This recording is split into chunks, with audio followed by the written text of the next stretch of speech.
நான் தான் மையத்து பேசுகிறேன். என் குரல் யாருடைய செவிகளுக்கும் எட்டவில்லை. ஆனால் அவர்கள் என்னை கண்டு அழுகிறார்கள். என் உடலில் சூடு இன்றும் குறையாமல் இருக்கின்றது. என் பெயர் மறைந்து மையத்தென்று புதிய பெயர் பெற்றுவிட்டேன். உயிரோடு இருந்தபோது என்னோடு பேசாமல் சென்றவர்கள் இன்று என் உடலின் முன்பு நின்று நல்லவராய் இருந்தார் என்று சொல்கிறார்கள்.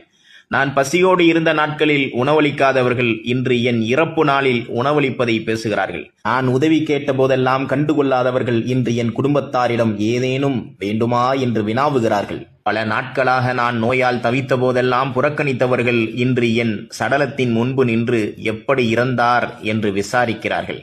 நான் அவர்கள் கண்முன்னே பல வருடங்கள் வாழ்ந்தும் அவர்கள் என்னை கண்டுகொள்ளவில்லை. ஆனால் இன்று இந்த பிரேதத்திடம் நீங்கள் நல்லவராய் இருந்தீர்கள் என்று பாசாங்கு காட்டுகிறார்கள். வாழும் நாட்களில் என்னை துரோகம் செய்து கேடு பேசியும் சென்றவர்கள் இன்று என் ஜனாசாவின் முன்பு நின்று மன்னிப்பு கேட்கிறார்கள். போதும், நான் செல்லும் நேரம் வந்துவிட்டது. இதோ வானவர்கள் அழைப்பு என்னை நோக்கி திறக்கிறது.